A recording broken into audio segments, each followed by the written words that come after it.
우리 딸이 가르쳐준 대로 핸드폰으로 사연 라디오를 틀어놓고 할 일을 하게 된 지도 꽤 되었네요. 사연을 들으면서 마음 아파하기도 하고 무릎을 치며 기뻐하기도 하다가 오늘은 제가 말하고 싶은 특별한 일이 있어서 사연을 보내게 되었어요. 이 사연을 이야기하려니 가슴이 저며오기도 하지만 결국 제 얘기를 털어놓으면서 마음의 병을 조금씩 치유해야겠다는 생각에서 사연을 보내게 되었답니다. 무슨 이야기를 먼저 꺼내야 할까요? 우리 집안의 희망이 송두리째 무너져버린 바로 그 이야기부터 시작해야겠어요. 저의 고향은 서울에서 한참 먼 시골이랍니다. 서울에서 우리 집을 오려면 고속버스를 타고 한참을 와서도 하루에 2번 정도 다니는 버스를 오래 기다려 타고 들어와서 또 걸어야 하는 후미진 농촌이었죠. 가지고 있는 논이래야 서너 마지기 정도였고 주로 밭농사를 지었지만 그걸로 우리 남매 넷을 포함한 부모님까지 생계를 해결하기에는 너무나도 힘든 상황이었답니다. 1960년대 당시엔 서울로 무작정 올라가면 공장에서 일자리를 쉽게 잡을 수 있는 시절이었어요.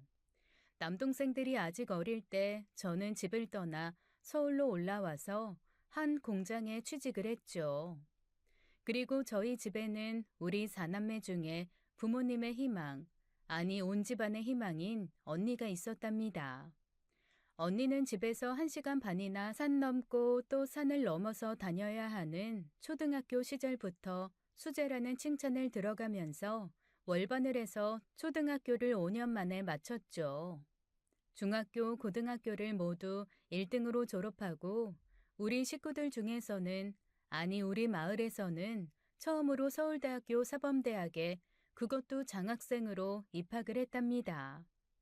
언니는 학교를 졸업하고 모 중학교 교사로 발령을 받아서 집안의 생계를 책임지고 있었어요. 일찍이 서울로 올라온 저는 공장에 취직했고 기숙사 생활을 하면서 생활비를 아껴 버는 돈의 거의 전부를 집으로 보냈죠. 덕분에 제 아래에 있는 남동생 둘은 서울은 아니지만 대처로 나가서 상업학교에 다닐 수 있었답니다. 그러다 보니 저희 집안에서 저만 초등학교밖에 못 나온 처지가 되고 말았지만 부모님은 저를 더 없는 효녀로 여겨주셨답니다. 그리고 저는 공장 생활을 하며 같은 회사에서 만난 성실한 사람과 결혼을 하게 되었죠. 어렸을 때 부모님을 잃고 숙부의 손에 자랐지만 구김살 없고 쾌활한 성격을 가진 사람이었어요. 그리고 어디 내놔도 손색 없이 귀티가 나는 사람이었죠. 인물이 좋은 사람이었습니다. 언니보다도 먼저 하는 조금 이른 결혼이었어요. 결혼을 하고 곧 아이가 들었었고 딸을 낳았답니다. 남편이나 저나 여전히 공장에서 잔업과 철야 작업까지 해야 하는 쉽지 않은 생활이었죠. 그리고 임금이 한창 저임금이던 시절이라죠. 나중에 들은 이야기지만요. 둘이 벌어 둘이 살기에도 참 빠듯하더군요. 그러나 착실하고 선한 성품의 남편과 부모님을 닮아서 천성이 부지런하다는 칭찬을 받는 저. 그리고 어려운 환경에서도 탈 없이 자라주는 아이와 함께 저는 세상에 아무것도 부러운 것이 없었답니다. 그리고 저희 언니는 여전히 온 집안과 온 마을의 자랑이었어요. 그런데 누가 상상이나 했을까요? 이런 저희 집안의 희망이 한순간에 무너지리라는 것을요. 어느 날 부모님으로부터 언니가 휴직을 했으며 그 이유는 모른다는 편지를 받게 되었어요. 그리고 언니에게 찾아가 보라는 간절한 말씀도 덧붙이셨죠. 언니에게 찾아갔지만 언니는 그저 몸이 안 좋아 휴직을 했을 뿐이라고 하더군요. 하긴 가늘고 여리여리한 몸에 너무 공부에만 열중한 언니의 건강에 무리가 갔다는 것은 충분히 이해할 만한 일이었어요. 그러려니 하고 저는 여전히 잔업과 철야를 해가며 집에 돈을 보냈고 남동생들도 집과 가까운 대도시에서 일자리를 잡았답니다. 그렇게 약 1년 정도 지났을 때 언니에게서 만나자는 전가를 받았어요. 언니는 예전과는 달리 얼굴이 부어 푸석푸석했고 많이 살이 찐 상태였습니다. 가늘기만 한 언니가 살이 찌는 것은 바람직했지만 결코 건강해 보이지는 않는 안색이었기에 만나자마자 걱정이 되었죠. 희수가, 언니가 미안해. 나하고 얘기 좀 하자. 언니, 갑자기 밑도 끝도 없이 그게 무슨 소리야? 뭐가 미안해? 일단 우리 집으로 가자. 가서 얘기할게. 얘기가 길어. 언니가 자취를 하는 방에 들어섰을 때 저는 그만 기절을 할 정도로 놀라고 말았답니다. 방 안에는 이제 갓 태어난 아기가 꼼지락거리며 누워 있었어요.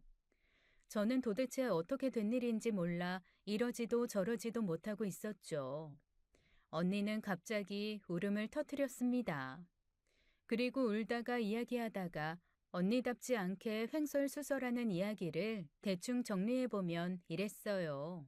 언니는 언니와 같은 학교 대학원을 다니는 남자를 만나 연애를 했답니다. 당시로는 흔치 않은 대학원생, 저는 사실 대학원이 뭔지도 몰랐어요. 대학원에서 박사가 되기 위한 공부를 하고 있던 그 남자는 대학원을 졸업한 후 교수가 되면 언니와 결혼하기로 굳게 맹세했다고 했어요. 한 번도 서로의 변심을 의심해보지 않은 좋은 사이였다는 것이었죠. 그런데 이 남자가 대학원을 졸업하고 박사학위를 받으면서 어느 대학교의 교수가 되었고 언니와 결혼하겠다고 그쪽 집안에 이야기를 했답니다. 그런데 그 집안의 반대가 거셌다고 하더군요. 아버지가 교육자이시고 대대로 물려받은 재산도 많은 시쳇말로 좋은 집안이었어요. 그 집에서 아무 볼 것 없는 집안 출신의 언니를 며느리로 맞아들이는 것을 거세게 반대했다더군요. 그렇게 시댁이 될 집에서 둘의 사이를 반대하는 가운데 언니는 몸에 이상이 있는 것을 느꼈다고 했습니다. 산부인과에 갔고 이미 아이가 3개월째 언니의 몸 안에서 자라고 있다는 것을 알았다더군요. 언니는 아이를 낳기를 원했고 교사의 몸으로 결혼 전에 배가 불러 학교에 출근할 수가 없었기 때문에 아이를 낳을 때까지 휴직을 한 것이라고 설명했죠. 그제야 언니가 갑자기 휴직을 한 이유를 알 수 있었어요. 아이를 낳았고 아이는 건강한 아들이었답니다. 그런데 문제는 바로 아이 아빠의 태도였어요. 집안에서 계속 거세게 반대하자 아름아름 마음이 기운 것 같다는 것이었죠. 요즘이야 세상이 좋아져서 아이를 얼마든지 엄마의 호적에 올릴 수 있지만 당시만 해도 아이의 아빠가 허락하지 않으면 아이를 호적에 올릴 수 있는 방법이 없었습니다. 사생아, 지금은 없어진 말이지만 그때 바로 그 조카 아이는 언니가 사귀던 그 남자의 허락이 없으면 호적에 올라갈 수도 없고 제대로 취학을 할 수도 없는 처지가 되고 마는 것이었죠. 언니가 아기를 낳자 남자의 태도는 완전히 변했다고 하더군요. 언니는 이미 우리가 아는 그 지적이고 이성적인 모습이 아니었어요. 어찌할 바를 모르고 눈에 초점도 흐려진 모습이었죠. 언니의 이야기가 끝나자 우리 자매는 그냥 서로 붙잡고 서럽게 울었습니다. 시골의 한미한 집안에서 태어났다는 사실이 생전 처음 아프게 실감나더군요. 희수가 이 아이를 네 남편 호적에 올려줘. 부탁이야. 언니는 이런 엄청난 제안을 했습니다. 우리 부모님께도 알리지 말고 그저 네가 낳은 아기로 해서 호적에 올려줘. 양육비는 내가 학교에 다시 복직하면 충분히 키울 수 있도록 보내줄게. 제부하고 의논을 좀 해줘. 긍정적으로 생각할 수 있도록 제발 설득해줘, 희수가. 남편에게 차마 입이 떨어지지 않았지만 결국 남편을 붙잡고 의논을 했습니다. 어떻게 그런 일이? 그런 나쁜 놈이 세상에 어디 있어? 그냥 넘어갈 일이 아니구만. 마음이 떠나서 영 희망 없는 사람을 이제 와서 어쩌겠어요. 그것보다는 지금 우리 언니가 처해 있는 상황이 더 심각하잖아요. 우리 아니면 언니를 도울 수가 없어요. 남편은 너무나 황당한 일임에도 불구하고 저의 설득 끝에 아이를 자신의 아이로 받아들여 호적에 올려주기로 했답니다. 그리고 우리 아이처럼 키우겠다고 다짐을 해주었어요. 나중에 알았지만 법적으로는 용인될 수 없는 입양이었죠. 아이를 집으로 데려다가 우리 딸의 동생으로 키우기 시작했습니다. 그런데 이것이 불행의 끝이 아니었어요. 어느 날 제가 공장에서 일을 하고 있는데 작업반장이 저를 부르더군요. 무슨 일인가 해서 가보니 언니가 어느 병원에 있고 제가 다니는 회사의 전화번호를 간신히 불러주었다고 했습니다. 사랑하는 남자에게 배신당하고 아이까지 품에서 떼어놓은 언니는 결국 희망의 끈을 놓아버린 것이었어요. 먹으면 치명적인 무슨 약을 먹었다고 의사가 설명하더군요. 언니는 사흘 정도 병원에 있다가 그만 세상을 떠났습니다. 세상을 떠나기 전 언니는 흐려지는 의식 속에서 제게 무엇인가 적힌 쪽지를 건네주었어요. 쪽지를 보니 어느 대학교의 주소였고 어떤 사람의 이름이 적혀 있었습니다. 저는 직감적으로 아이의 생부가 있는 학교와 그 사람의 이름이라는 것을 알 수 있었어요. 그러나 언니의 죽음의 원인을 아는 사람은 저와 남편뿐이었죠. 친정에도 언니가 아이를 낳아 저에게 입양시켰다는 것을 아는 사람은 없었어요. 시골에서 초등학교를 간신히 졸업한 저와 남편은 아이들을 이 서울에서 오로지 우리 힘으로 키워야 하는 처지가 되고 말았답니다. 언니가 살아생전에 아이의 양육비를 보내던 때와는 처지가 완전히 달라져 있었죠. 아이들을 먹이기 위해 남편과 저는 안 해본 일이 없었어요. 공사장, 남의 집 가정부 등등 돈이 되는 일이라면 무엇이든 했죠. 어른 둘만 누워도 꽉 차는 월세방 한 칸을 간신히 마련해서 살면서 잠자는 3시간 정도를 빼고는 일을 했습니다. 아이들은 그렇게 어려운 와중에도 무럭무럭 자라주었어요. 특히 아들은 언니를 꼭 닮아 좋은 머리를 타고난 아이였죠. 딸아이는 저를 닮았고 저보다도 더 순종적이고 얌전하기만 했답니다. 무엇이든 제 동생에게 양보했고 자기를 먼저 내세우는 일이 없는 아이였어요. 게다가 조카, 아니 아들아이는 초등학교 때부터 언니처럼 한 번도 1등을 놓치지 않는 수재였죠. 반에서 반장을 맡기도 했어요. 그러던 어느 날 아들의 학교에서 학급 반장과 임원들의 엄마들 모임이 있으니 다녀가라고 하더군요. 저는 기쁜 마음으로 할 수 있는 온갖 단장을 하고 자랑스럽게 어깨를 한껏 세우고 학교로 갔답니다. 그럼 오신 어머님들 소개하는 시간을 갖도록 하겠습니다. 먼저 반장 김영우 어머님부터 일어서셔서 다른 어머님들께 인사해 주세요. 저 반장인 김영우 엄마 되는 사람입니다. 엄마가 무능해서 아무것도 해준 것이 없습니다. 저를 빼고 부반장 엄마를 비롯한 다른 엄마들은 젊고 화려했습니다. 그에 비해 저는 너무 남루했고 그 엄마들 틈에서 어디로 숨을 곳을 찾고 싶을 정도였죠. 아무튼 어떻게 저떻게 학부형 모임이 끝나고 집으로 돌아왔어요. 그런데 그날 이후로 아들아이가 이상하게 말이 없어졌습니다. 명랑하던 아이가 갑자기 말도 없어지고 먹을 것도 예전처럼 먹지 않으니 걱정이 될 수밖에 없었어요. 형우야, 너 어디 아프니? 아니면 무슨 일 있어? 엄마한테 말해봐. 아들은 대답이 없었습니다. 오히려 벽 쪽으로 돌아앉아서 저를 쳐다보지 않으려고 했죠. 그래도 제가 집요하게 이유를 묻자 아이는 갑자기 울음을 터뜨렸습니다. 애들이 다 엄마 보고 엄마가 아니고 할머니 아니냐고 그런단 말이야. 다른 엄마들은 다 예쁜데 엄마는 왜 그래? 엄마한테서 이상한 냄새도 난단 말이야. 그리고 우리 집은 이게 뭐야? 부반장네 집에 갔더니 걔 방이 우리 사는 방하고 마당을 합친 것보다 더 넓었어. 아들은 울면서 울부짖듯 말했어요. 저는 그제야 아이가 왜 그렇게 말이 없어졌는지를 알게 되었죠. 언니를 그렇게 보낸 슬픔과 아이들을 키우면서 겪은 서름에 삼키고 삼켰던 제 눈물도 함께 터져나왔습니다. 아이를 껴안고 한동안 울었어요. 먼저 떠난 언니가 너무나 그리웠고 또 원망스럽기도 했습니다. 뭐가 그리 급해서 이 예쁜 아이를 두고 그렇게 먼저 떠나버리고 말았는지요. 그렇게 한바탕의 서름이 아이와 저를 휩쓸고 지나갔고 그 후 아이의 입에서 다시는 학교에서 엄마 오시라는 소리를 들을 수 없었어요. 중학교, 고등학교 때 모두 공부를 잘해서 반장을 하면서도 단 한 번도 저를 학교에 오라고 하지 않더군요. 딸아이는 가끔 친구를 데리고 집에 와서 그 좁은 방 안에서 소꿉장난을 하고 놀기도 했어요.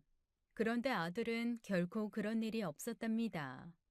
남편과 저는 아들이 중학생이 되고 고등학생이 되어서도 아들의 친구 이름 하나를 알지 못했고 단 한 명도 얼굴을 본 적이 없었죠. 형우야, 너는 친구 하나도 없이 그냥 공부만 하니? 친구들하고 놀러도 다니고 운동도 좀 하고 그래야 되는 거 아니야? 그러게 말이다. 아니, 너무 공부만 하면 건강 해쳐. 뭐든지 적당한 게 좋은 거란다. 이 집에 친구들도 데려오려무나. 그러면 이 아빠가 맛있는 떡볶이도 사줄게. 너 여전히 엄마 아빠하고 집안이 부끄러워서 그러니? 그런 거 아니에요. 친구 없어요. 친한 애들 만들어 놔봤자 공부하는데 방해만 돼요. 저는 무조건 저하고 경쟁하는 애들 다 이기고 최고 대학교 최고 학과에 갈 거예요. 좋은 학교, 좋은 과 간다는데 말릴 사람은 없지만 무조건 1등만 하는 게 중요한 게 아니란다. 주변 사람들과 좋은 관계를 만들어가면서 함께 살아가는 것도 중요한 거야. 주변에 좋은 사람들이 많다는 게 얼마나 중요한 일인지 알아야 돼. 사람은 항상 혼자 되었을 때를 대비하고 살아야 한단다. 몸을 돌보지 않고 닥치는 대로 일을 하면서 아이들을 키우며 맞이했던 세상은 정말 차디찬 곳이었습니다.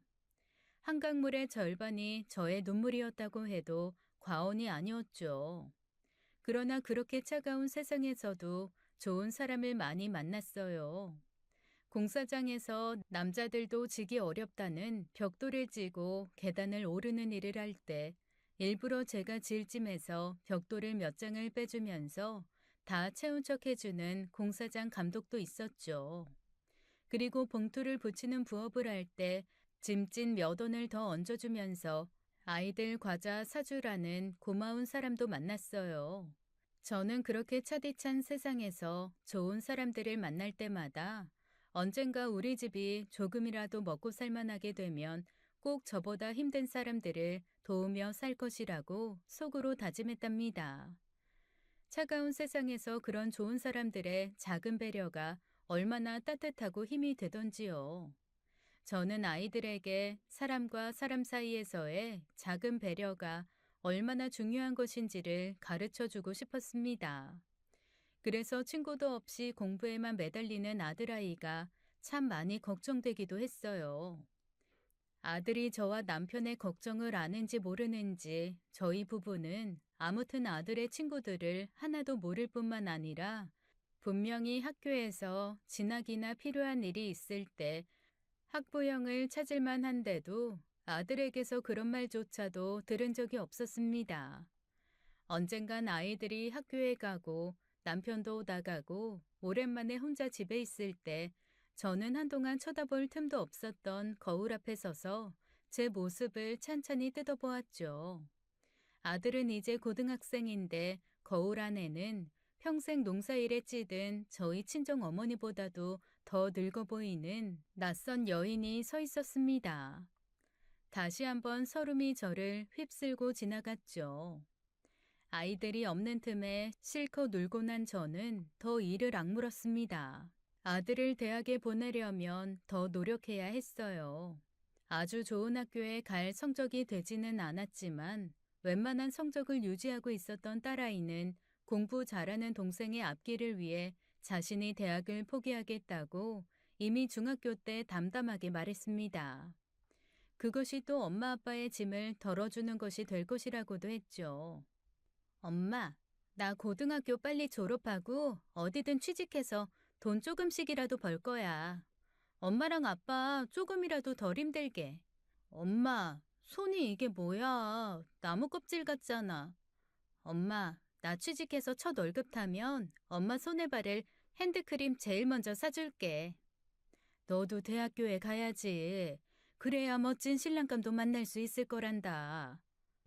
엄만 하나도 힘들지 않으니까 대학 포기할 생각하지 마라. 아빠도 초등학교밖에 안 다녔지만 세상에서 제일 좋은 분이잖아. 꼭 공부 많이 한 사람이라고 다 아빠처럼 좋은 사람 아니라는 거 나 잘 알아요. 이렇게 어린아이답지 않은 말을 하면서 딸은 굳이 대학교에 가라고 하는 저를 오히려 설득했답니다. 저는 여러 번 딸에게 대학교를 포기하지 말라고 했지만 딸아이는 고집을 꺾지 않았어요. 그런 여력이 있으면 제 동생을 더 지원하라고 했죠. 그런 딸아이의 마음 씀씀이가 차가운 세상에서 저를 배려해주던 그 따뜻한 사람들의 손길 같았어요. 저와 남편은 딸의 표현대로 손이 나무 껍질보다 더 단단하게 되도록 노력을 해서 아이들의 초등학교에 들어갈 무렵에는 간신히 서울역 근처에 한 골목에 막대기로 기둥을 세우고 그 위에 포장을 친 국수를 만들어 파는 가게를 운영하게 되었답니다. 그럴듯한 점포가 있었던 것도 아니고 그저 테이블 서너 개만 놓고 시작한 일이었어요. 공장에서 버는 빠듯한 월급보다 더 많은 돈을 만질 수는 있었지만 아직도 생활은 여유롭지 않았어요. 그래도 공사장, 남의 집 일 등으로 떠돌아다니지 않는 것만 해도 행복했답니다. 그러나 그 무엇보다도 그 어려운 환경을 이기고 공부를 잘해서 수제 소리를 듣는 아들과 집안 형편 탓에 너무 일찍 철이 들어버렸지만 눈에 넣어도 아프지 않을 따뜻한 마음을 가진 딸내미가 제 행복의 전부였어요. 드디어 아들은 고등학교를 졸업하고 그 어렵다는 서울대학교 의대에 입학했죠. 아들의 합격 소식을 들은 날 저는 언니 생각에 슬픈 눈물을 감출 수 없었지만 또한 아들의 합격 소식에 기쁨의 눈물을 흘렸어요. 그런데 이 기쁜 소식에도 마냥 기뻐할 수만은 없는 것이 바로 등록금 문제였습니다. 국수 가게가 그럭저럭 되어가고는 있었지만 아직은 내 식구 먹고 사는 일 정도만 예전보다 조금 여유 있게 해결할 수 있었거든요. 남편과 저의 씨름은 깊어졌어요. 의과대학의 등록금은 다른 학과의 등록금보다 많이 비싸더군요. 어떡하면 좋아요. 애는 공부를 잘해서 저렇게 턱 최고학교 최고학과에 입학하게 됐는데 등록금 댈 돈이 없으니 말이에요. 어떻게든지 마련해 보자고. 내가 이 친구 저 친구한테 조금씩 구워보기라도 할 테니까 당신도 최대한 노력해봐. 알았어요. 어떻게든지 정해진 날짜 안에 등록할 수 있도록 해야죠. 당신한테는 언제나 미안해요. 아들아이의 일에 관해서 저는 남편에게 항상 미안한 마음을 가지고 있을 수밖에 없었죠. 그러나 남편은 그런 제 말에 핀잔을 주곤 했습니다. 그런 말 하지 마. 형우 엄마. 당신이 자꾸 그런 말 한다는 건 결국 형우를 우리 아들로 생각하고 있지 않다는 증거야. 왜 아직도 그런 생각을 해? 형우는 틀림없는 우리 아들이야. 남편은 아이의 등록금 마련을 위해 동분서주했어요. 당신 형우 생부 주소 가지고 있지? 그 사람에게 좀 부탁해보면 안 될까? 남편은 마음이 급한지 누가 들으면 큰일 날 소리를 하고 있었어요. 저는 남편의 말이 혹시라도 누구에게 들리지 않을까 염려하지 않을 수가 없었죠. 그러면서도 저는 남편의 말을 반복해서 생각해 보았어요. 그리고 제가 여전히 간직하고 있는 언니의 쪽지도 생각해 보았습니다. 저는 머릿속으로 아들의 생부에 대해 수없이 상상했었어요. 용기를 내 찾아가 볼까? 안 되는 일이지. 아니야, 가보자. 하루에도 수십 번씩 상상이 오가는 혼란스러운 나날이 계속되었죠. 그런데 이런 일을 두고 바로 하늘이 돕는다고 하는 거겠죠. 장학생으로 선정되었던 학생이 무슨 일인지 입학을 포기하면서 등록금 전액을 지원받는 장학생이 되었다고 아들이 말하더군요. 형우야, 입학식이 며칠이랬지? 아빠하고 지우하고 같이 가련다. 3월 3일이에요. 그런데 오시지 않으셔도 돼요. 너 또 엄마 아빠가 부끄러워서 그래? 엄마랑 아빠가 이번엔 큰맘 먹고 지우하고 같이 옷도 한 벌씩 장만했어. 그런 거 아니에요. 오시지 마세요. 거리도 가깝지 않아요.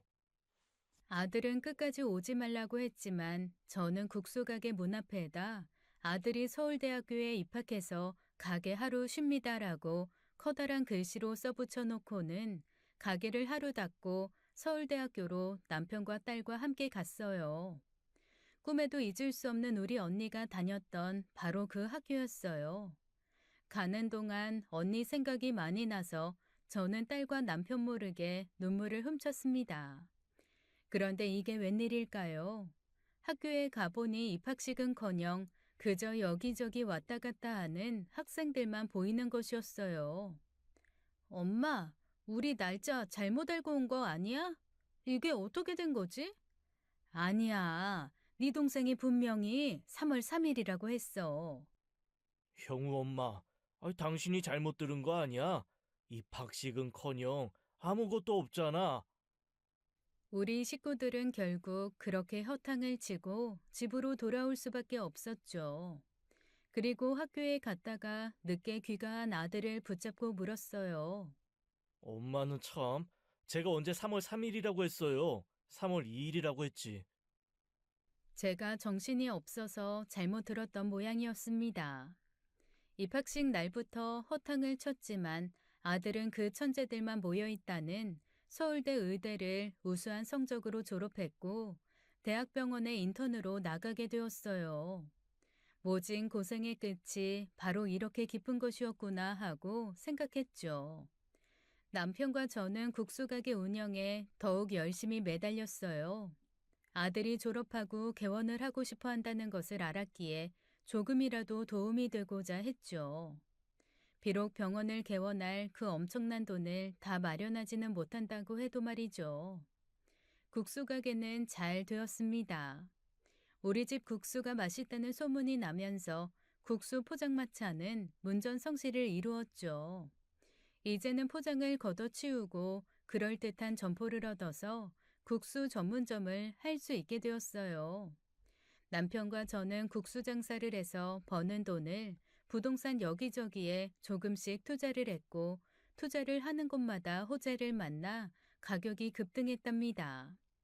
어느새 사람들은 우리 부부를 알부자, 국수 재벌 등으로 부르기 시작했어요.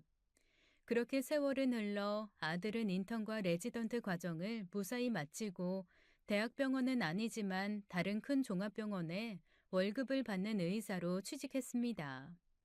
그리고 딸은 고등학교를 졸업하고 다니던 중소기업에서 만난 착실해 보이는 사위감을 데려와서 인사시켰어요. 그러던 중에 더욱 큰 경사가 생겼답니다. 실력 있는 의사로 경력을 키워가던 아들이 드디어 결혼하고 싶은 여자가 생겼다는 것이었어요. 아이고, 정말 잘 됐구나. 어떤 아이냐? 어떤 아이길래 우리 의사 선생님 마음을 이렇게 훔쳐간 거야? 제가 지금 일하고 있는 병원에서 만난 사이예요. 집안도 좋은 아이예요. 아버지 어머니도 모두 의사이신 의사 집안이에요. 곧 같이 개원할 거예요. 조만간 인사시킬 텐데 집이나 가게 말고 다른 곳에서 만나요. 장소는 제가 정해서 알려드릴게요. 누나는 결혼 얘기 없어요? 네가 짝이 생긴 이상 지우 결혼도 서둘러야겠구나. 그래야 네가 빨리 결혼하지. 누나보다 앞서서 결혼하는 건 좀 그렇지. 나와 남편 그리고 딸은 아들이 나오라고 하는 어느 호텔 레스토랑에서 예비 며느리를 만났죠. 재색을 겸비한 아이였어요. 좋은 집안에서 성장한 아이답게 귀티가 철철 흐르더군요. 저는 한눈에 예비 며느리가 마음에 들었답니다. 형우야, 그리고 올케. 벌써 이렇게 불러도 될지 모르겠지만, 우리 엄마하고 아빠, 우리 둘만 보고 세상을 달리듯 살아오신 분들이세요. 결혼하면 당연히 우리 부모님 잘 모시고 살 거죠? 형우를 위해서 인생을 사셨다고 해도 과언이 아닌 분들이에요. 당연하지.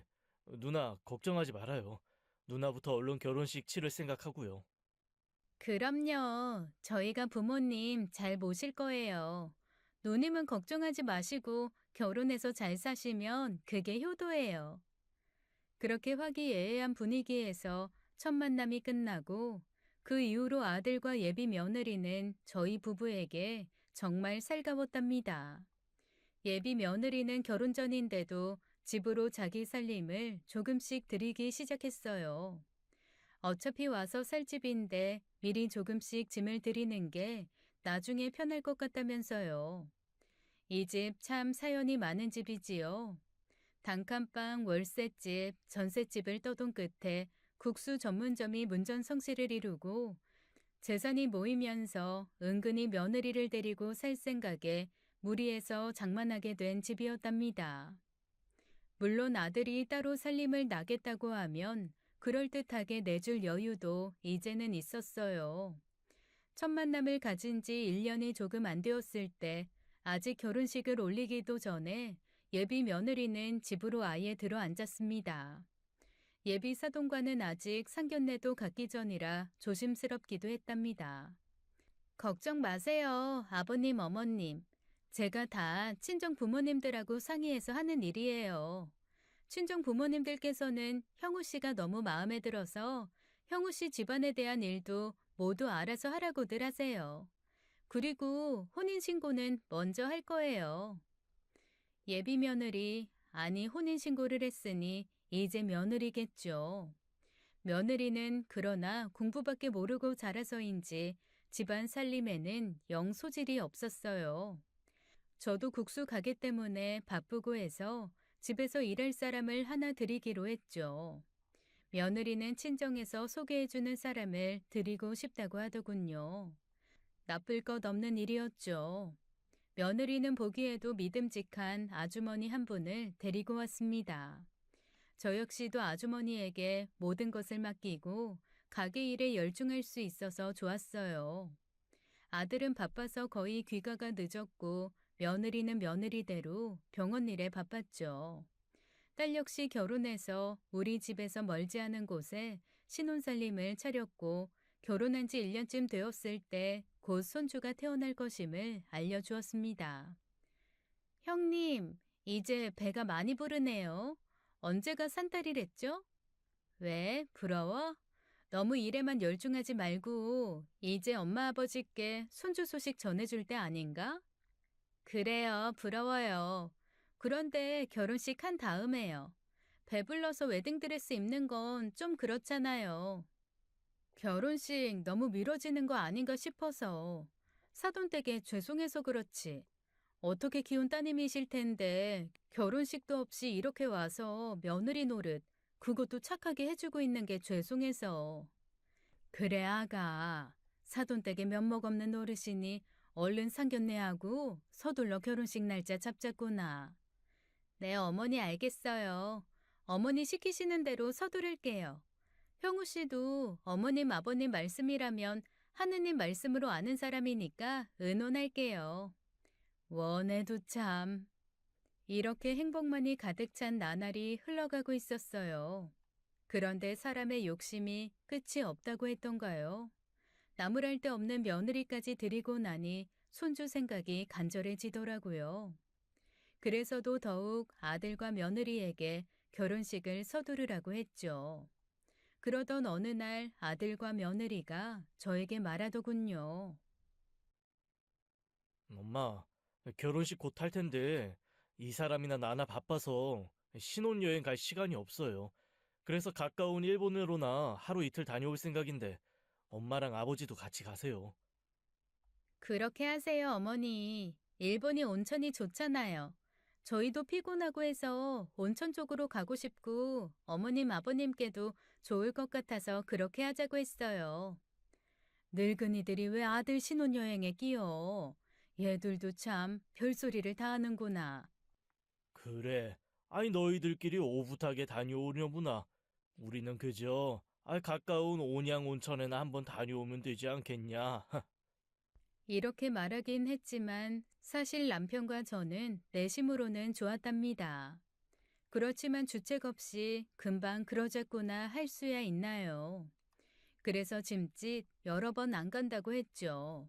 그리고 딸에게도 이 말을 전했어요. 우리 엄마 아빠 이제 아주 복 터지셨네. 효성 깊은 아들 며느리에 장사도 잘 나가서 재벌 수준이지. 그러고 보니까 나만 아주 별 볼 일 없네. 좀 샘나는데? 네가 왜 별 볼 일이 없어? 내가 지금까지도 제일 소중하게 간직하고 있는 게 뭔 줄 아니? 그게 뭔데요? 그런 게 있었어요? 아빠 연애 편지? 연애 편지는 무슨? 바로 네가 첫 월급 타서 사다 준 핸드크림이란다. 처음에 조금만 바르고 그대로 간직해뒀어. 동생을 위해서 진로도 포기하고 늘 엄마 생각해준 네 마음 엄마가 다 알고 있어. 네가 세상에서 제일 효녀다. 엄마는 참 갑자기 눈물 날라 그러네. 엄마, 형우랑 올케가 그렇게 가자고 하는데 그냥 못 이기는 척 다녀오세요. 일본의 온천이 그렇게 좋다잖아요. 형우가 엄마 아빠 신경통 생각해서 그러는 모양인데. 아들 며느리가 강력하게 권하고 딸까지 이렇게 말하는데 더 이상 사양할 이유가 없었죠. 저는 딸 표현대로 못 이기는 척 따라 나서기로 했답니다. 아들과 며느리는 신혼여행이 아니라 마치 저희 부부를 위한 효도 여행을 온 것 같았어요. 일본에서 제일 번화한 거리도 구경했죠. 일본이 일본 같지 않고 유럽 어느 나라에 온 것 같은 느낌이 드는 곳이라고 아들 며느리가 구경하자고 하더군요. 우리 늙은이들이야 뭘 아나요? 아이들이 가자는 대로 가는 거죠. 그렇게 해서 일본 동경에서도 가장 번화하다는 오다이바라고 했던가요? 그 거리도 구경하게 되었답니다. 정말 일본이 서양 어느 나라 같았어요. 텔레비전에서 본 프랑스 같기도 하고 미국 같기도 하더군요. 방송국이랑 여러 중요한 시설도 밀집해 있는 곳이라고 아이들이 일러주었습니다.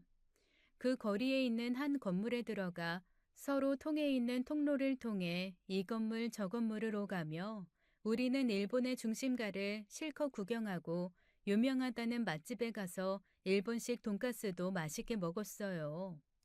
그러고 나서 온천이 좋다는 일본의 한적한 시골로 향했죠. 기차를 타고 한참을 가서도 또 한참을 더 들어가야 하는 곳에 진흙이 보글보글 끓는 우리나라에서는 볼 수 없는 신기한 온천이 있었어요. 무슨 가스인지 온천을 가득 덮고 있었고 한 치 앞도 보기 어려운 곳이었지만 온천물은 정말 좋더군요. 수십 년 묵은 신경통이 한꺼번에 날아가 버리는 느낌이었어요. 그렇게 며칠을 그 온천에 묵었습니다. 일본에서도 아주 오지라서 집들이 마치 드라마에나 나오는 옛날 일본 집들과 비슷하더군요. 아들과 며느리는 우리를 위해서 미리 집 한 채를 빌려 놓았다고 했어요. 일본 사람들조차도 많이 찾지 않는 곳이라 식당도 없어 밥도 해 먹어야 하는 곳이었답니다. 마치 어릴 적 소꿉장난하듯이 오순도순 밥을 해 먹고 온천을 하면서 아들 며느리와 며칠을 지내다 보니 서울로 돌아가기 싫을 정도로 천국 같았어요. 온천에서 조금 걸어 나가면 바닷가도 볼 수 있었죠. 사람이 많지 않은 곳이라 빈배들만 몇 척 보이더군요. 세상에 어떻게 이런 곳이 다 있다니? 여기 있다가 서울 갈 생각을 하니 정말 시끄러워서 못 갈 것 같구나. 그러게 말이다. 어떻게 이런 곳을 다 찾았냐? 여기야 늙은이들이나 좋지. 너희 같은 젊은 애들이 뭐가 재밌었겠니? 우리 때문에 너희들이 생각 많이 한 것 같구나. 우리 같은 노인네들이 조용히 쉬기 꼭 좋은 장소였습니다. 우리를 생각해준 아들 며느리에게 참 고마웠죠.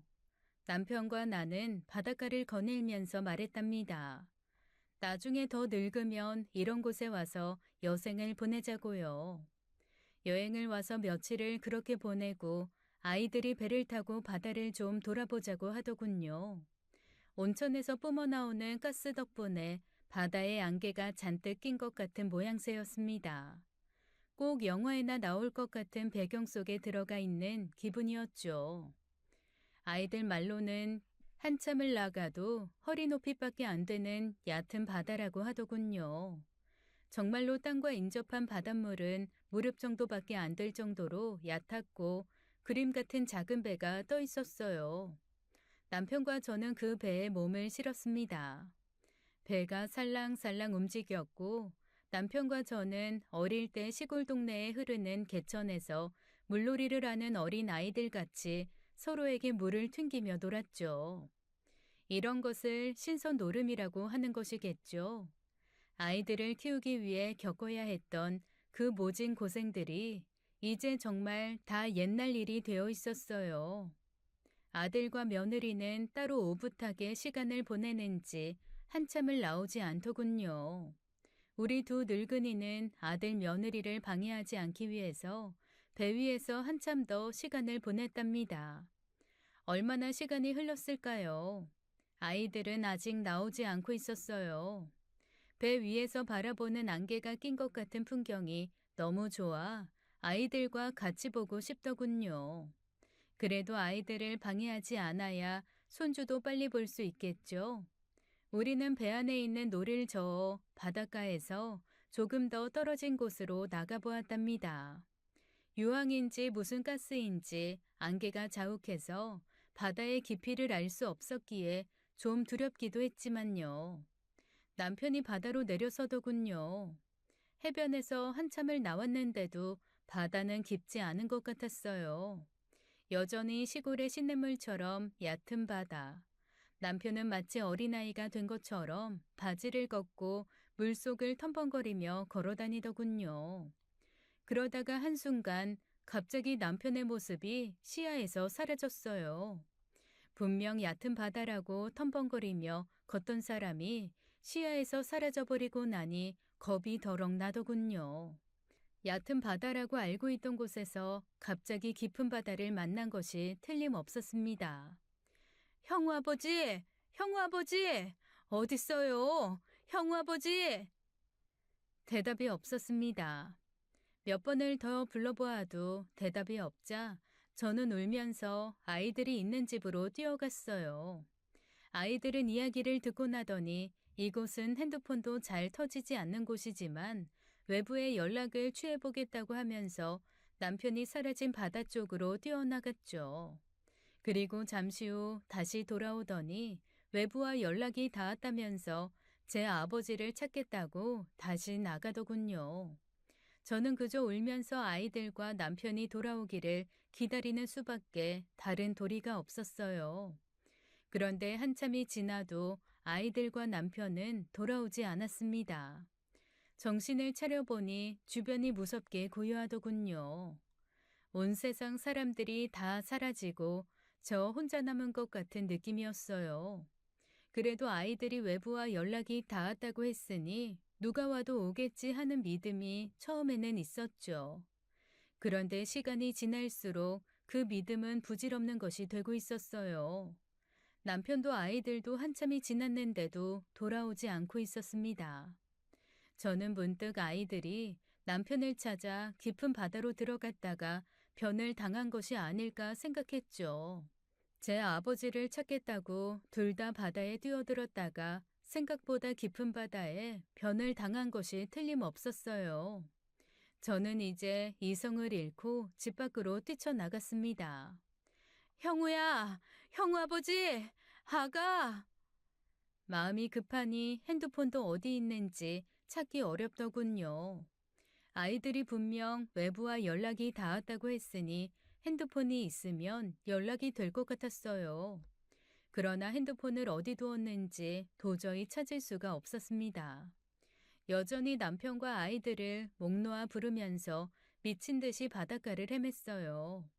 우리가 탔던 배가 바람에 밀려왔는지 가까운 바닷가에 떠 있었지만 그 배에는 남편도 아이들도 없었습니다. 그렇게 보이지 않는 아이들과 남편을 목 놓아 부르다가 바닷가에서 정신을 잃었었나 봐요. 꿈일까요? 얼핏 한국말이 들리는 듯 했습니다. 모든 것이 한순간의 꿈만 같았고 제정신이 아닌 와중에도 남편과 아이들이 걱정되어 미칠 것만 같았어요. 저도 모르게 입에서 외침이 새어나왔습니다. 도와주세요. 우리 아들 며느리, 아이들 아버지가 무슨 변을 당한 것 같아요. 나 길 몰라요. 도와주세요. 듣는 사람이 있건 없건 무의식 중에 외쳐댔어요. 그리고 어느 순간 눈물이 얼굴을 흥건하게 적시도록 흐르고 있다는 것을 느꼈죠. 듣는 사람이 있을 것 같지 않은 오지라는 것을 알면서도 저는 그저 미친 사람처럼 한 말을 또 하고 또 하는 수밖에 없었습니다. 거의 실신을 해가는 중에 다시 얼핏 한국말이 들리는 듯 했어요. 저 혹시 영천교 국수 포장마차 아주머니 아니십니까? 꿈결처럼 이런 말도 들려왔습니다. 저는 이제 제가 죽었는지 살았는지도 제대로 느끼지 못할 상황에 처해 있었죠. 헛소리도 들리는 것 같은데 여기가 이승인지 저승인지도 구별이 가지 않았어요. 영천교 국수 포장마차 아주머니 맞으시죠? 맞네요. 저 기억 못 하시겠습니까? 그러고 나서 저를 잡아 일으키는 손길이 느껴졌습니다. 천천히 그리고 친절하게 저를 잡아주는 손길이 현실로 느껴지고 저는 그 손길에 따라 움직였어요. 그 손길은 저를 어딘가에 앉게 하더니 친절하게 물병을 건네주었죠. 저는 건네주는 물을 마시고는 조금이나마 정신을 차릴 수가 있었습니다. 그제야 그 친절한 손길의 얼굴을 볼 수 있었어요. 그런데 얼굴을 보아도 잘 기억할 수가 없더군요. 분명히 저를 염천교 국수 포장마차 아주머니라고 불렀던 그 사람이 맞는 것 같은데 말이에요. 이게 어떻게 되신 일입니까? 이 먼 곳까지는 어떻게 오셨으며, 왜 혼자세요? 물을 몇 모금 들이켜고 이제 좀 정신이 난 저는 그 사람을 붙잡고 우리 아들과 며느리 그리고 남편을 찾아달라며 울음을 터뜨렸습니다. 그리고 자초지종을 말했죠. 그 행위는 저의 이야기를 차분히 들어주었습니다. 그러고 나서 걱정 마시라고 저를 다독였죠. 알아서 다 처리해 주겠노라고 마음 놓으시라면서요. 도와주겠다는 말에 대충 정신이 다 돌아온 제게 그 사람은 옛날 일 한 가지를 이야기하기 시작했어요. 저와 남편이 서울역 근처에서 포장을 치고 테이블 서너 개를 놓고 장사를 시작한 지 얼마 안 되었을 때의 이야기였죠. 이야기를 끝까지 듣고 보니 이제야 선명하게 기억나는 일이 하나 있었습니다. 점포도 없이 천막 비슷한 포장을 위쪽에 치고 테이블 서너 개를 놓고 싸구려 국수를 파는 집에 찾아오는 손님들은 거의 모두가 어려운 형편의 사람들이었어요. 싼 가격이었지만 가격을 물어보고는 못 먹고 그냥 나가려는 사람들도 많았습니다. 그런 사람들을 붙잡아 앉히고 국수 한 그릇을 꼭 먹여보내곤 했었어요. 나중에 잘 되면 갚으라고 하면서요. 그렇게나마 하는 것이 그 차가웠던 세상에서 저를 배려해 주던 따뜻한 마음들에 대해 은혜를 갚는 길이라고 생각했죠. 그러던 어느 날의 일이었어요. 남루한 차림에 어떤 젊은이가 들어와서 국수 한 그릇을 주문하더군요. 한눈에 보기에도 허기져 보이기에 저는 다른 사람들에게 주는 양의 2배쯤 국수를 넉넉히 담아 내주었습니다. 허겁지겁 먹는 청년을 보니 몇 끼니를 굶은 것 같더라고요. 그래서 가게에서는 팔지 않지만 제가 먹으려고 가지고 나온 도시락의 밥을 그릇에 담아 건넸었죠. 그 청년은 그 밥도 허겁지겁 먹어 치우더니 갑자기 포장을 젖히고 나가서 도망을 가는 것이었어요. 국수값도 계산할 수 없는 처지에 그 청년이 배고픔을 이기지 못하고 들어와서 국수를 주문해 먹고는 도망을 가는 것이 분명했죠. 뛰지 마. 돈 안 내도 괜찮아. 넘어져. 천천히 가. 나중에 잘 되면 갚아. 걱정하지 마. 넘어진다니까. 천천히 가. 행인은 제게 말하더군요. 그때 한없이 울면서 뛰어갔다고요. 세상이 다 저를 버린 것 같았을 때 그 말씀이 얼마나 따뜻하던지요. 단 하루도 그 친절을 잊은 적이 없습니다. 그래서 결심했죠. 꼭 다시 일어나서 아주머니처럼 어려운 사람에게 베풀며 살겠다고 말이에요. 음식값 떼어 먹고 도망가는 조에게 넘어지니 뛰지 말고 천천히 가라는 그 말씀이 제 인생을 바꾸어 놓았습니다.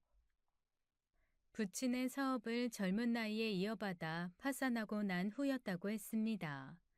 저는 아주 잠깐 아들과 며느리, 남편에 대한 걱정을 잊고 그때의 그 청년을 다시 만나게 되었다는 사실이 참 기뻤어요.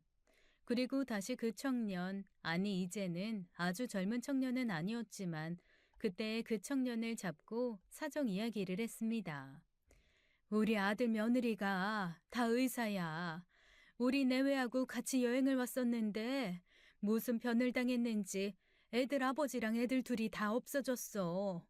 청년, 도와줄 수 있으면 좀 도와주시오. 네? 의사요? 아니, 어느 병원에 있어요? 이름이 뭔데요? 우리 아들은 김영우고 며느리는 민채은이라오. 대성병원에 다녀요. 그래요? 제가 잘 아는 사람들입니다. 이게 무슨 우연의 일치인지요. 그때 저를 그렇게 도와주신 이후 저 노가다 뛰어가면서 대학교 시험 쳐서 의대에 입학했습니다. 아직도 오지인 농촌이나 어촌, 그리고 전쟁이 난 지역으로 의료 봉사 활동을 다니고 있어요. 여기도 무의촌이고 주민들도 많지 않지만 의료 봉사를 위해서 일본 의사들 몇하고 같이 왔어요. 그때 아주머니께 받은 은혜를 조금이나마 갚을 길이라고 생각하면서 그렇게 해왔습니다. 아, 그래요? 그러면 우리 애들 찾는 것 좀 도와줘요. 그런데 가만히 있어보자. 아니, 민재은 선생님의 시어머니가 정말 맞으십니까?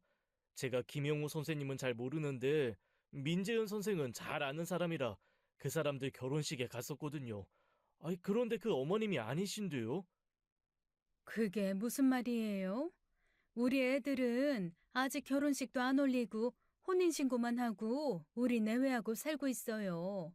사돈하고 상견례도 안 했는데 결혼식이라니. 아닙니다. 분명히 민재은 선생이고 그날 신랑의 이름도 김형우라는 기억이 나는걸요. 김영우 선생님 어머님 아버님 얼굴도 어렴풋이 기억납니다. 그럴 리가요. 우리 바깥 양반하고 난 도대체 모르는 이야기라오. 잠시만요. 그날 결혼식 사진을 자기 핸드폰으로 찍는 친구를 본 기억이 납니다. 그 친구한테 전화해서 혹시 파일이 있는지 알아보겠습니다. 이게 도대체 어떻게 된 일인지 알아야 할 것 같습니다. 여기는 핸드폰도 잘 안 되는 곳이라고 하던데요. 오지여서 핸드폰이 잘 안 되기는 하지만 먹통은 아니에요. 금방 연결될 겁니다.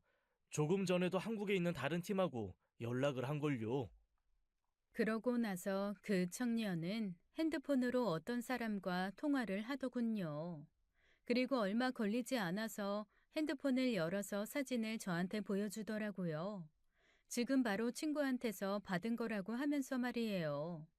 사진을 본 저는 눈을 의심할 수밖에 없었습니다. 사진 속의 신랑 신부는 분명 우리 아들과 며느리였어요. 하객이 좋기 수백 명이 넘어 보였어요. 사돈댁이 성공한 집이라고 하더니 사돈댁 쪽의 하객도 많았겠죠. 그런데 아들 뒤에 서 있는 하객 중에 제가 아는 얼굴은 하나도 없었답니다. 하긴 저는 아들 친구 하나도 알지 못했으니까요. 더 놀라운 것은 아들 옆에는 떡하니 아버지와 어머니가 서 있다는 사실이었어요. 그런데 아버지는 분명 우리 남편이 맞는데 어머니는 제가 아니었죠. 한 중후한 노부인이 아들의 어머니 자리에 남편과 나란히 서 있는 것이었어요. 이게 어떻게 된 일이요?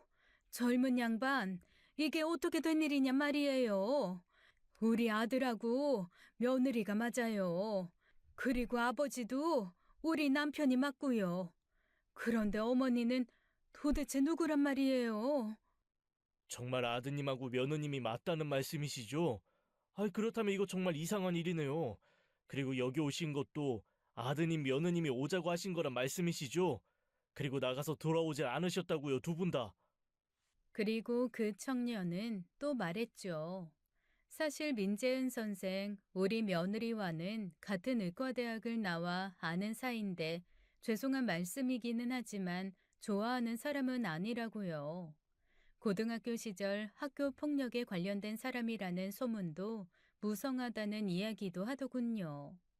저는 우리 착한 며느리가 그럴 리가 없다고 그 청년을 칠 듯이 대들었지만 그 청년이 지금 제게 거짓말을 할 이유는 없었어요.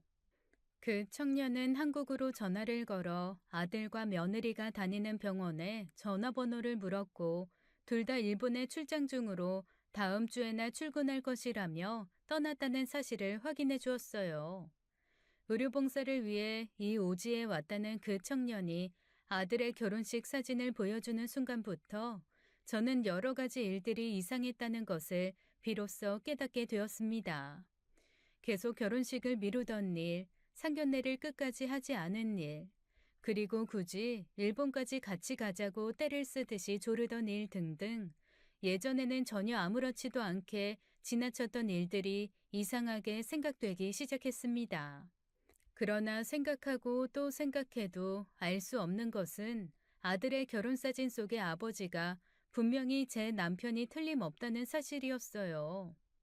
청년은 우리 며느리 민재은 선생의 학교폭력 관련 소문은 거의 사실로 밝혀지고 있다는 말도 했죠. 그러고 나서 결정적으로 제게 말했습니다. 아주머니, 이런 말씀 정말 죄송합니다만, 뭔가 이상한 범죄 같은 냄새가 납니다. 빨리 귀국하시는 것이 좋겠어요. 제가 모시겠습니다. 김영우 선생과 민재현 선생은 다음 주에나 출발한다고 했다니 말입니다. 범죄에 관련된 일이 아니기를 저도 바라지만 만에 하나 그렇다면 더욱이 빨리 귀국하셔야 합니다. 청년은 가진 돈도 한 푼 없는 나를 두고 사라져버린 아들과 며느리 대신 비행기 표를 사서 함께 귀국해 주었어요. 그리고 귀국해서도 그 청년은 친절하게 집에까지 동행해 주었죠. 도어락 비밀번호를 누르고 들어가자 가정부 아줌마가 저를 보고 얼굴이 하얗게 질린다는 것을 육안으로도 알 수 있었죠. 아줌마, 뭔가 알고 있구만. 어떻게 된 일인지 얘기해줘야겠어요. 아, 아주머니. 아주버님, 사실대로 말씀하셔야 합니다.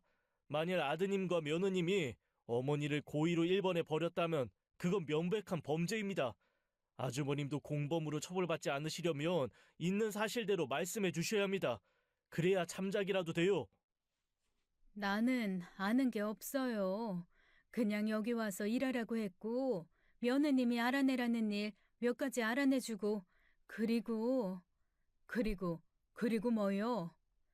일본으로 떠나고 나서 다음날 어머니 아버지의 조난 신고를 비밀리에 해달라고 해서 그것만 했어요.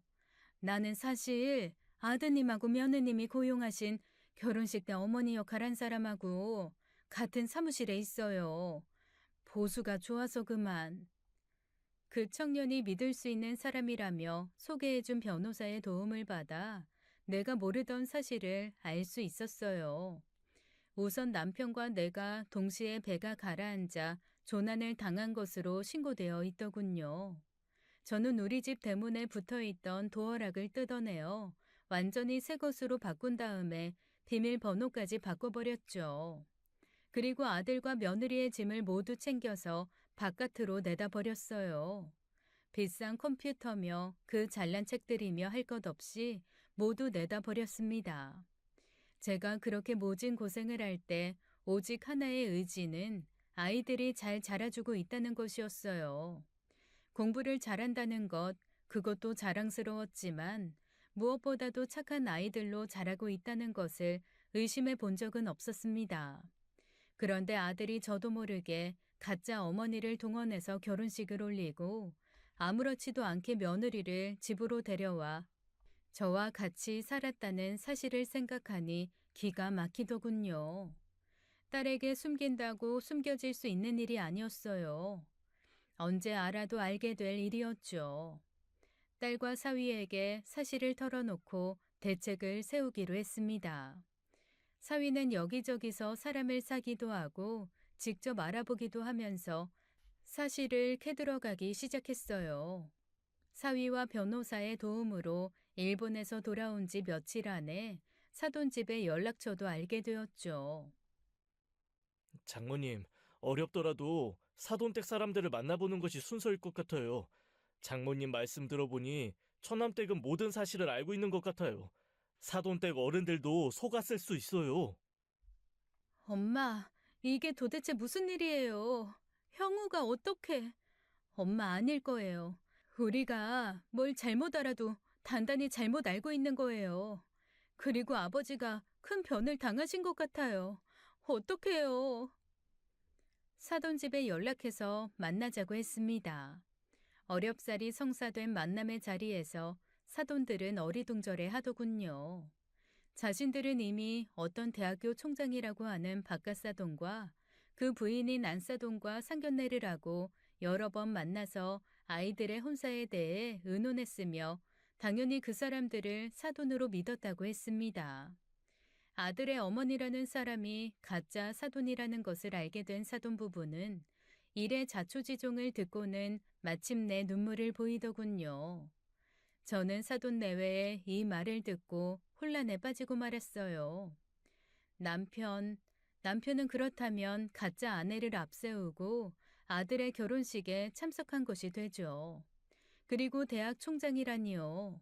남편은 시골에서 초등학교밖에 다니지 않은 촌부인데 대학 총장이라는 것은 또 무슨 이야기인지 도무지 갈피를 잡을 수가 없었답니다. 그러나 어쨌든 일본의 그 온천에서 바닷속으로 사라지는 것을 목격했기에 딸처럼 저도 남편에 대한 걱정을 접을 수가 없었어요. 며칠 후 우리 집 대문의 도어락 소리가 삑삑거리며 울렸습니다. 열릴 리가 없죠. 몇 번을 더 눌러도 안 되자 문을 쾅쾅 두드리는 소리가 들렸어요. 아주머니 문 여세요. 아이, 도어락은 왜 마음대로 바꾸셨어요? 이 아줌마가 정말 미쳤나 봐. 마음대로 이게 무슨 짓이에요? 시키는 일이나 잘하고 있을 것이지. 저는 직접 대문을 열기 위해 나갔습니다. 문을 열자 아들과 며느리는 그야말로 기겁을 하더군요. 며느리는 심지어 다리에 힘이 풀려서 쓰러지려고 했어요. 그런 며느리를 아들이 부축했고 둘의 얼굴은 정말 유령이라도 본 듯 혼비백산한 모습이었죠. 엄마가 여길 어떻게... 왜? 이 엄마가 일본에서 죽었을 줄 알았니? 내가 너를 이렇게 키우지 않았는데 이게 도대체 무슨 짓이냐? 너희 둘 다 이 사회를 이끌어가야 하는 사람들이야. 니들이 벌인 일에 대해서 받을 벌을 받고 뉘우치길 바란다.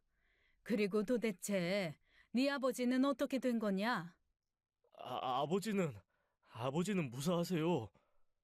남편이 무사하다는 말에 일단 한 가지 걱정은 덜었지만 저는 가슴속 깊은 곳으로부터 슬픔과 분노가 솟구쳐 아들의 얼굴을 쳐다볼 수가 없었답니다. 대문을 쾅 닫고 안으로 들어오면서 마음속으로는 피울음을 울었죠. 그리고 언니가 그렇게 세상을 떴을 때만큼이나 아픈 시간이 흘렀어요. 그리고 경찰 조사를 위해 들어간 조사실에서 저는 남편 또래의 남자 한 사람과 마주치게 되었답니다. 처음 보는 사람이었지만 왠지 낯설지 않았어요. 아주 오래전부터 보아온 사람처럼 인상이 친근했죠. 도대체 어디서 봤더라 여러 번 생각하게 하는 사람이었습니다. 그리고 그 인상이 분명해지는 순간 저는 다시 한번 소스라치게 놀라고 말았어요. 제가 아들로 갓난아기 때부터 키워온 우리 형우, 바로 형우와 꼭 닮은 사람이었던 거예요. 엄마, 아니 이모, 이분이 바로 제 생부이시죠. 아들은 모든 것을 포기한 듯 소스라치게 놀라는 제게 마치 선포하듯이 말했어요. 아들이 어떻게 이 모든 것을 알고 있는지에 대한 의문과 더불어 저를 더 놀라게 한 것은 바로 아들의 생부가 피해자로 이 자리에 불려와 있다는 사실이었죠. 저 아이가 20살이 된 때로부터 이 지금까지 저 아이와 저 아이의 아버지, 아니, 이모부 되는 사람에게 협박을 당해 왔습니다. 저희 집사람과 아이들에게 모든 것을 밝히겠다고 하면서 돈을 요구했어요. 처음에는 대학 등록금을 내달라고 저 아이 혼자 저를 찾아왔더군요. 그러더니 다음부터는 키워준 아버지인 이모부 되는 사람이 같이 저를 협박하기 시작했습니다. 순간 제 머릿속에 갑자기 장학금을 포기한 학생으로 인하여 장학생이 되었다는 그 기뻤던 소식이 떠올랐죠. 아들이 등록금을 걱정하는 저와 남편의 대화를 엿들었고, 그때 남편을 통해 안 사실을 믿기로 해 제 생부를 협박해왔다는 것이었어요. 그러나 저는 아들의 생부의 이 진술을 듣고 다시 한번 너무나 큰 충격을 받고 말았습니다. 남편이 아들과 함께 아들의 생부를 협박해왔다니요. 그리고 이어지는 아들의 진술에 따르면 남편은 처음에는 거부했지만 결국 돈에 대한 욕심을 버리지 못했다는 것이었습니다. 저 모르게 은행에다 자신의 명의로 상당한 돈을 예금해 놓고 있으며 상당한 부동산도 소유하고 있다는 사실도 밝혀졌죠. 모두 아들의 생부로부터 뜯어낸 것이었어요. 욕심은 끝이 없다고 그러면서도 저와 공동명의로 되어 있는 재산을 노렸던 겁니다. 변호사로부터 설명을 들은 바로는 한 가지 사고로 인해 동시에 두 사람 이상이 실종되었을 때 동시에 사망한 것으로 친다는 것이었습니다. 즉 남편과 제가 동시에 조난을 당했다는 신고를 미리 하도록 손을 써두고 어딘가에 살아있다는 이야기가 되겠죠. 남편은 법적으로는 귀신이나 마찬가지였어요. 시간이 지나 법적으로 제가 완전히 죽은 것으로 처리되면 나타나서 저와 공동명의로 되어 있던 재산을 나누어 갖기로 되어 있었던 것이었겠죠. 남편이 동경의 한 호텔에 머무르고 있다는 것을 아들이 자백했고 변호사와 경찰이 일본에 전화를 걸어 그 사실을 확인했습니다. 남편까지 사돈 내외를 감쪽같이 속인 결혼에 가담했고 더구나 저를 일본에 버리는 일에까지 관련이 있다는 것을 알고 저는 정말이지 죽고 싶을 만큼 큰 충격을 받았어요. 자기 아이를 낳은 여자와 자식을 버린 사람인데 이 정도야 겪어야 하는 일이죠. 그리고 아버지가 대학 총장쯤은 되어야 또 제 생모처럼 결혼을 반대하는 일에 부딪힐 일이 없겠죠. 생부에 대한 가책은 없습니다. 그리고 생부 대신 저를 키워주신 이모부에게도 역시 제 생부 되시는 분이 갚아야 할 빚을 청산하신 거에 불과하지 않겠습니까?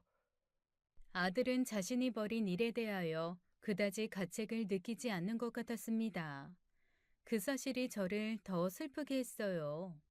형우 엄마인 희경이한테 잘못한 일을 속죄한다는 심정으로 견뎌왔습니다. 그런데 이제 모든 것이 백일하에 드러나고 나니 오히려 후련한 느낌입니다. 희경이가 스스로 목숨을 끊었다는 사실로 인해 큰 죄책감을 느꼈고 그 때문에도 더 아들 아이의 요구를 뿌리칠 수가 없었습니다. 저는 이 진술을 듣고는 그냥 경찰서 바닥에 뒹굴고 말았습니다. 평생을 믿고 살아온 남편의 실체가 명확하게 드러나는 순간이었죠. 아들에 대한 배신감은 또 말해 무엇하겠어요. 그리고 무엇보다도 죽은 언니가 사무치게 아파할 것이라는 생각에 경찰서 바닥에 뒹굴면서 복받쳐 오르는 울음을 참을 길이 없었죠. 저를 도와준 그 변호사는 해석하기에 따라서 아들과 며느리 그리고 남편에게 형법상의 유기죄가 성립될 수 있다는 이야기를 했습니다. 도움을 필요로 하는 사람을 고의로 방치하거나 도움을 필요로 하는 상태를 일부러 만들어 놓는 것도 모두 유기죄로 해석이 가능하다는 어려운 말도 했어요. 며느리가 고등학교 시절 학교폭력 가해자였다는 사실도 피해자들의 진술에 의해 하나둘씩 드러나고 있었죠. 아들과 며느리가 다니고 있는 병원의 소유주가 바로 아들의 생부라는 놀라운 사실도 알게 되었습니다. 그 병원까지도 차지하기 위해 아들과 며느리는 치밀하게 계획을 세웠었더군요. 며느리의 부모는 요즘 한없이 바쁘답니다. 딸의 고등학교 시절 피해자들을 찾아다니며 입을 막으랴, 저를 찾아와서 정상을 참작해 주겠다는 문서를 부탁하랴, 몸이 10개여도 모자라는 사람들이 되고 말았어요. 저는 그러나 법이 제 아들을 선처해 주기를 바라지 않습니다. 무엇보다 제가 아이들을 그렇게 키우지 않았어요. 사회를 이끌어 나가야 하는 입장에서 오히려 이 사회에 해악이 되는 일을 저지른 아들이 죗값을 치르면서 진심으로 반성해 주기를 바라기 때문이죠. 처음에는 언니를 생각해서 선처를 구해볼까도 생각해봤지만 언니도 역시 그것을 바라지 않을 거라는 생각을 하게 되었답니다. 언니도 저도 찢어지게 가난한 집안에서 자라났지만 결코 남의 가슴에 못 박는 일 없이 그저 선하게만 살다 가신 부모님 슬하에서 자라났어요. 그렇기에 더욱 아들의 선처를 요구할 수 없었습니다. 딸은 저와 함께 기거하면서 돌이킬 수 없이 다쳐버린 제 마음을 다독이는데 온갖 정성을 기울이고 있답니다. 어쩌면 저 역시 며느리의 부모와 입장이 같다고도 할 수 있을 거예요. 자식 잘못 키운 죄에 있어서 말이죠. 일생을 받은 만큼 베풀면서 선하게 살고자 했던 저의 삶은 이렇게 다쳐버리고 말았지만 저는 나머지 일생도 또한 선하게 살아갈 것입니다. 염천교 근처에서 장사하던 시절 저의 작은 선행이 한 청년을 사회에 봉사하는 사람으로 만들었듯이 자식을 잘못 키운 부모로서 사회에 속죄하는 삶을 살아가기 위해서는 마음을 다부지게 먹고 더욱 선하게 살아야겠다는 생각을 하고 있어요. 딸아이도 동생과 아버지의 잘못을 속죄하기 위해 나머지 생을 겸손하고 착하게 살아가야겠다고 말하고 있습니다. 지금 제가 아들과 며느리를 위해서 해줄 수 있는 길은 이것뿐이며 또한 이것이 최선이라고 생각하고 있어요. 남편도 또한 그에 합당한 벌을 받아야겠죠. 결국 제 가슴을 치게 된 이 사연 끝까지 들어주셔서 감사합니다. 지금까지 사연 읽어주는 남녀였습니다. 끝까지 시청해주신 여러분 감사드리며 저희는 다음 사연으로 돌아올게요. 감사합니다.